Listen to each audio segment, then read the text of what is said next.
What's up, Canuck fans?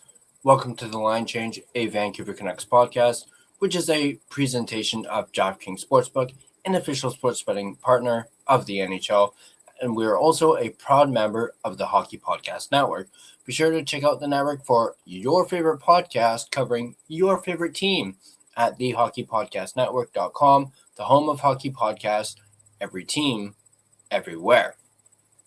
Now, in this particular video, we're asking the question, how should the Canucks approach the 2026 trade deadline? Is the approach going to be a full-on fire sale for the team come the deadline? Are they going to be able to sell off more pieces to kickstart this rebuild that they are embarking on now? The fire, pun intended, was lit when, of course, the Quinn Hughes trade went down back in December. Some would even argue that this rebuild actually slowly began when the Canucks traded JT Miller almost 1 year ago. So let's go ahead and not waste any time. Let's bring up an article that really dissects this and talks about this. This is an article from Sportsnet. So let's go ahead and check it out.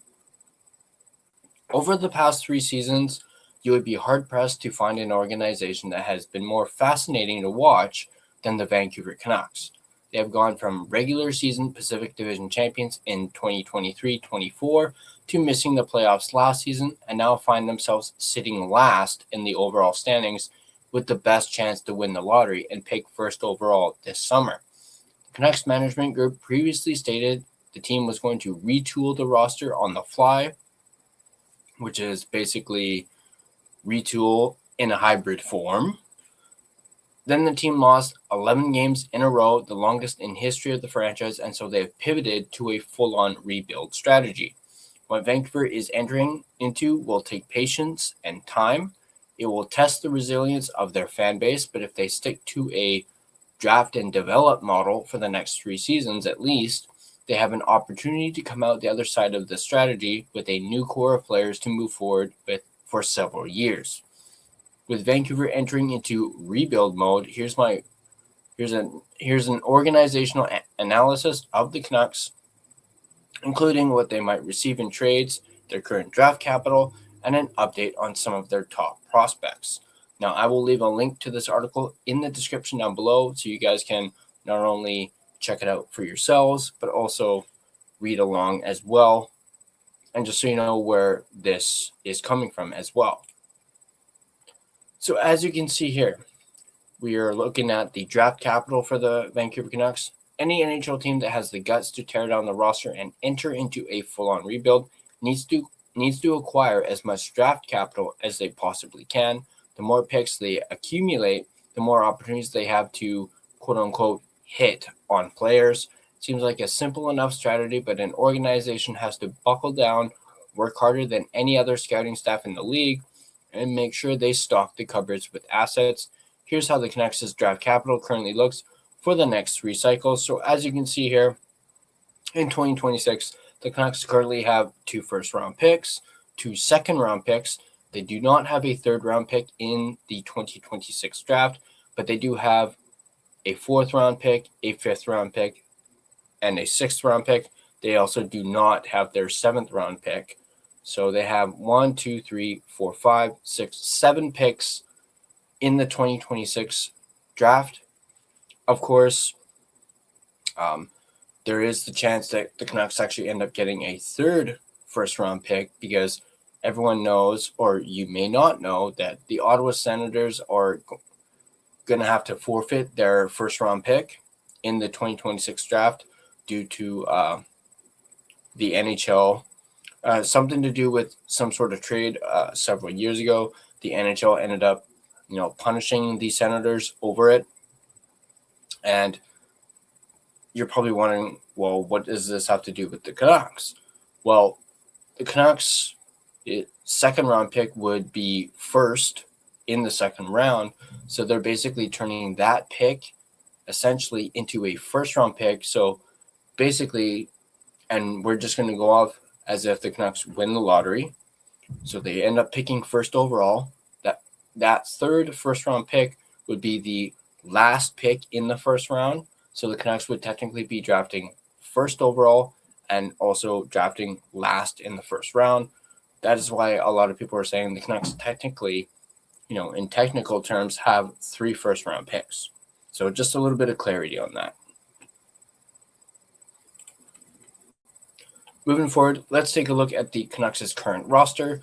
So the Canucks are rebuilding. They've already traded out Quinn Hughes and pending UFA Kiefer Sherwood, but the sense is they're only just getting started. Here's how the Canucks' roster currently looks in relation to contracts, trade clauses, salary retention, and future salary cap structure. I'm actually going to make this slightly bigger. So I'm going to minimize myself so you guys can get a full-on look at this as much as I possibly can. So as you can see here from the forwards, you have Elias Pettersson up at the top. Obviously, he has his $11.6 million contract that runs until 2029, 2030.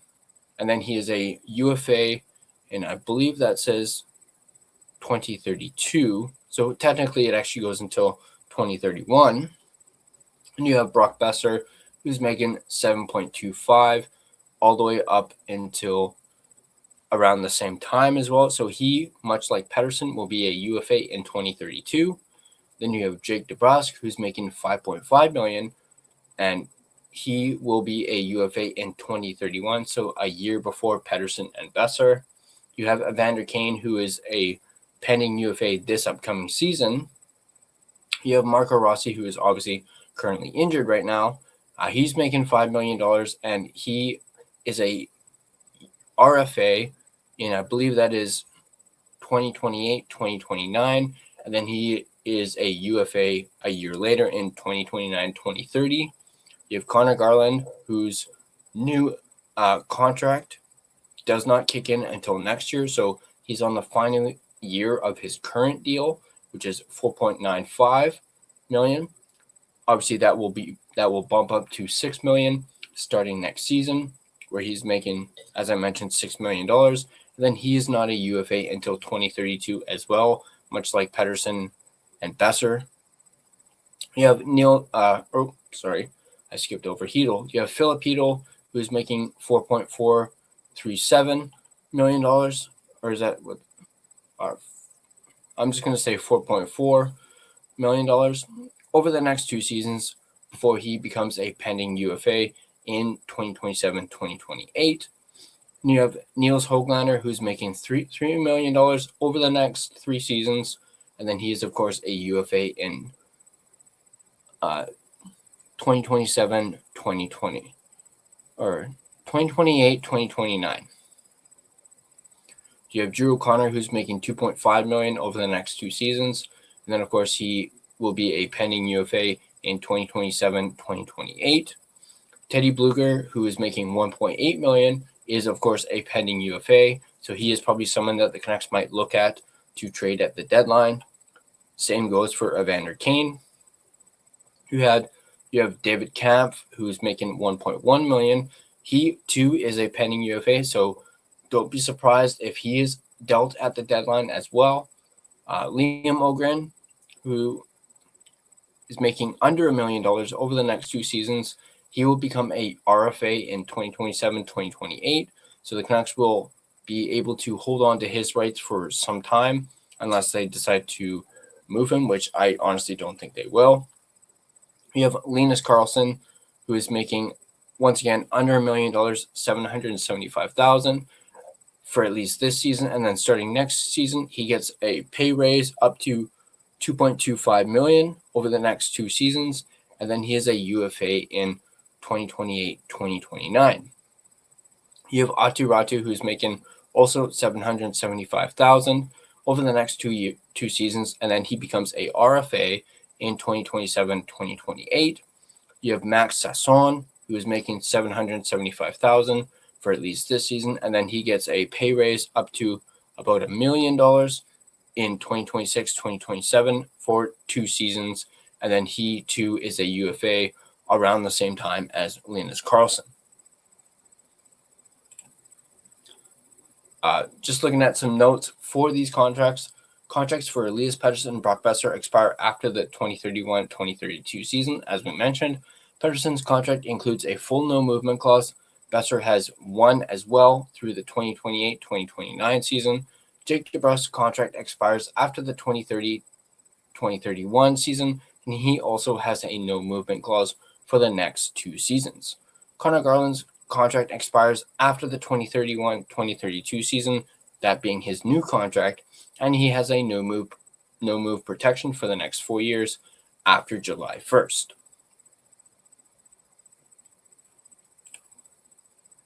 All right, let's take a look at the defensemen now. So there you have Filip Hronek, who's making $7.25 all the way up until 2029-2030. And then he is, of course, a UFA in 2032, so around the same time as Brock Besser and Elias Pettersson. Then you have, speaking of Pettersson, you have Marcus Pettersson, who's making $5.5 million up until 2029-2030, where he then becomes a UFA in 2031. You have Tyler Myers, who's making $3 million over the next 2 seasons, this season and next season, before he becomes a UFA. Obviously, there's a lot of talk about Myers potentially retiring after the 2026-2027 season due to his age, being 35 years old. By the time the contract ends, he will likely be, I believe, 37 years old at the end of his contract. And you have Derek Forbort, who is currently on LTIR, making $2 million. He is a pending UFA, so don't be surprised if Derek Forbort is also dealt at the trade deadline, even though he has not played a single game so far this season. And then you get into the young guys.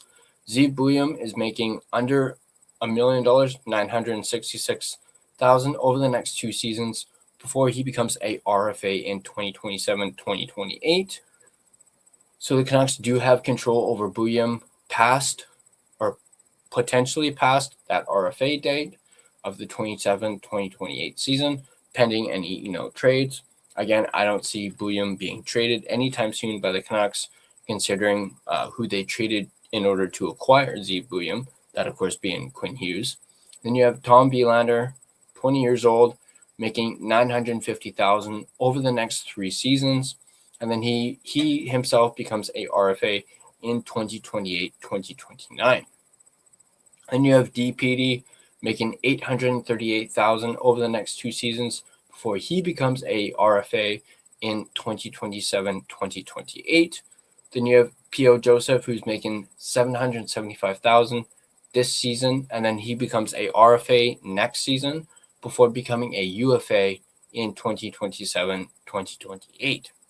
Filip Hronek's contract expires at the conclusion of the 2031-2032 season and has a no movement clause through the 27-28 season. Marcus Pettersson's contract expires at the end of 2030-2031, and his no movement clause also runs through the 27-28 season. Tyler Myers' contract has another year left on it. He has a no movement clause this season, followed by a 12-team no trade list next season. Let's take a look at the goaltenders. Obviously, you have Thatcher Demko, who's making $5 million this year, and of course, his new contract kicks in next year that he signed this past summer, where he's making $8.5 million over the next 3 seasons before becoming a UFA in 2029-2030.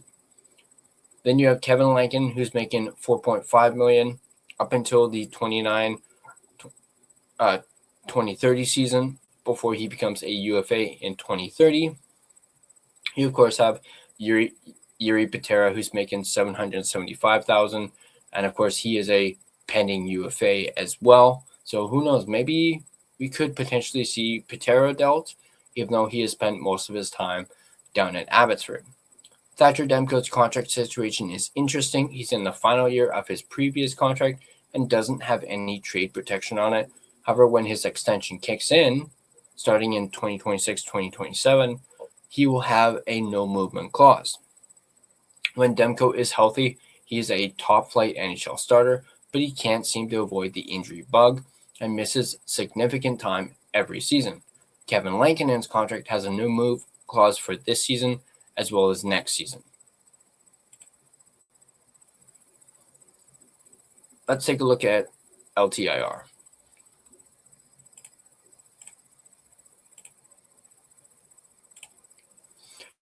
Defenseman Derek Forbort is currently on long-term injured reserve. He's a pending UFA at the conclusion of the season and is making $2 million.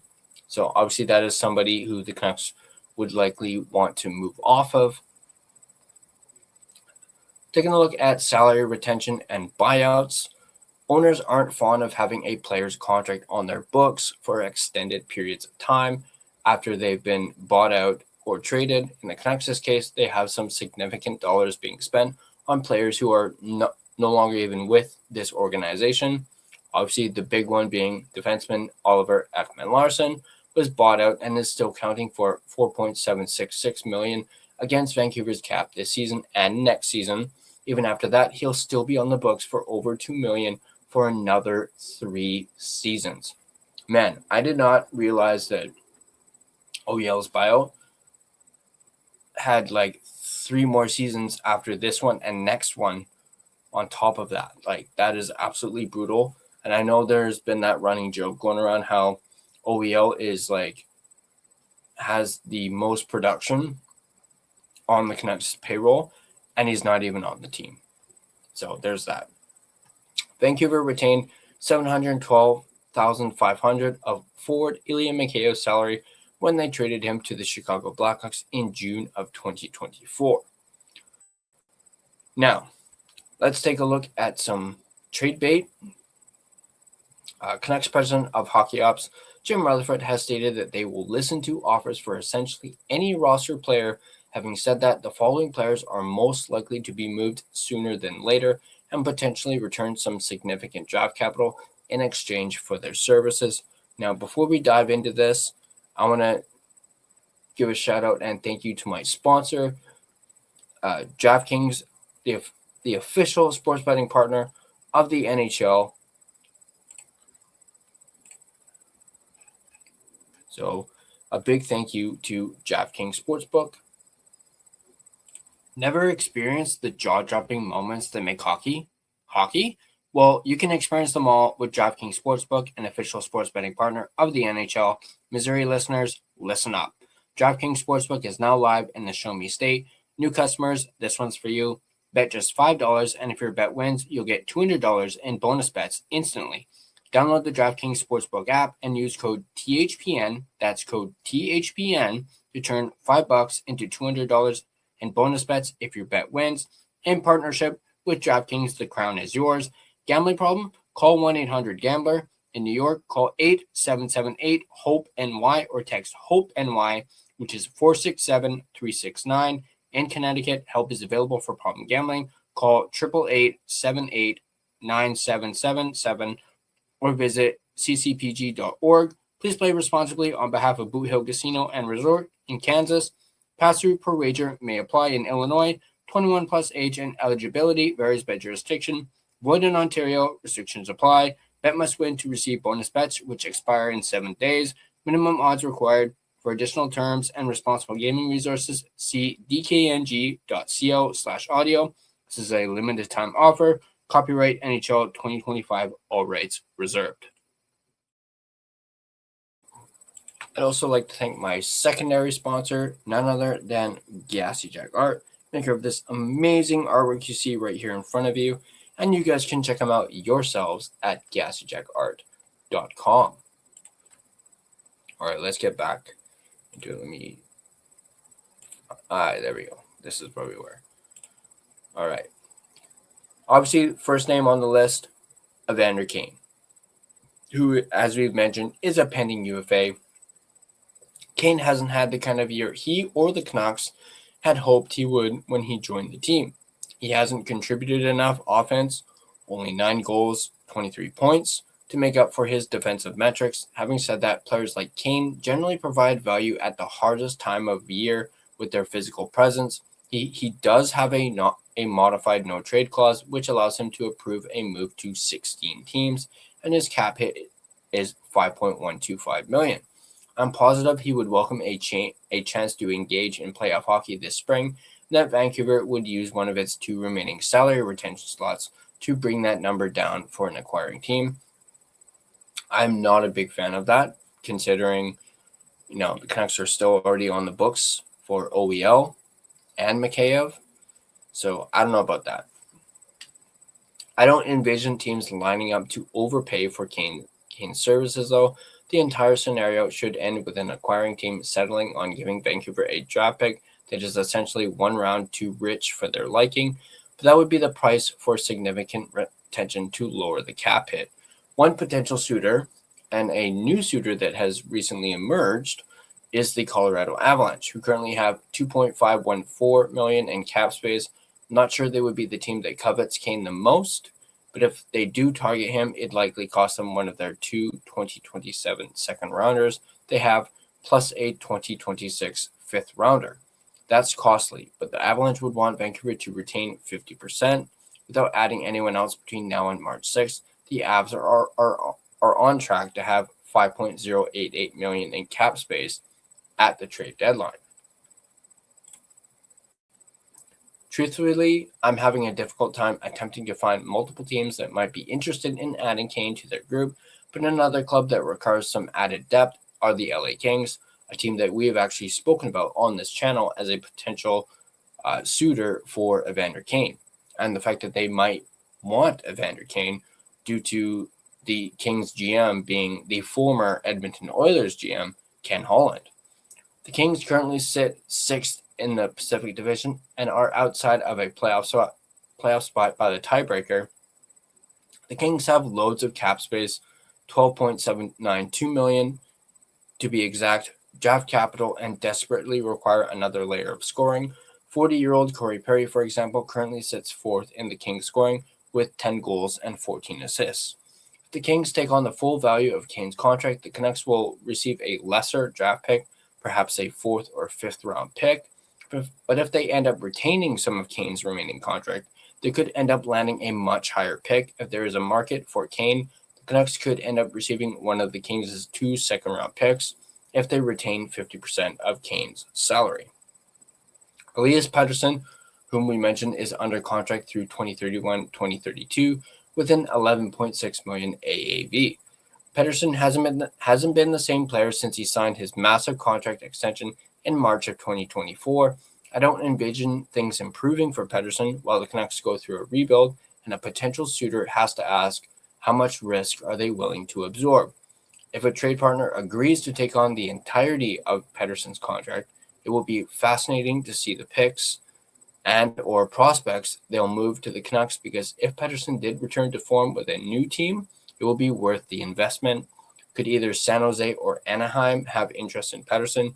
Teams like these, coming out of a rebuild, trying to make the playoffs, and with plenty of assets to seek roster upgrades, could be the right fit. Meantime, we know Carolina has also been linked to Pettersson recently as they try to get over the playoff hump. The Sharks have $7.93 million in cap space and have recent trade history with Vancouver after acquiring Kiefer Sherwood back on Monday. Logan Couture is still on IR, so moving him to LTIR would open the space needed to bring in Pettersson's full contract. If draft capital is what Vancouver values most in a Pettersson trade, I'd envision them asking for San Jose's own 2026 first rounder, plus Colorado's 2026 second rounder, and another mid-round pick in 2027. Cap space is not an issue for the Ducks, who have over $25 million to spare right now. Perhaps the Ducks would move their 2026 first rounder, plus one of the three second rounders they have in 2027, plus a mid-round pick in 2026. Carolina needs a center and is a playoff-ready team that has fallen short for several years. We know they are seeking a trade for center Jesperi Kotkaniemi. Oh boy, here we go again. So perhaps he could be part of that return, but not the main piece. Carolina has its own first-round pick in 2026, 2027, and 2028, but no second or third-round picks until 2027. Now let me bring up this next part. Unfortunately, I could not bring it up right away because I had too many spots filled. So let me find this next part. Where is it? There we go.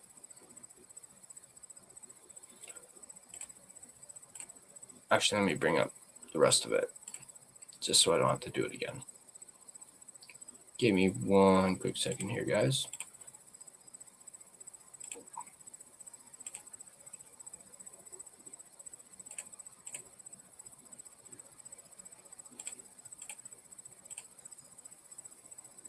There we go. All right.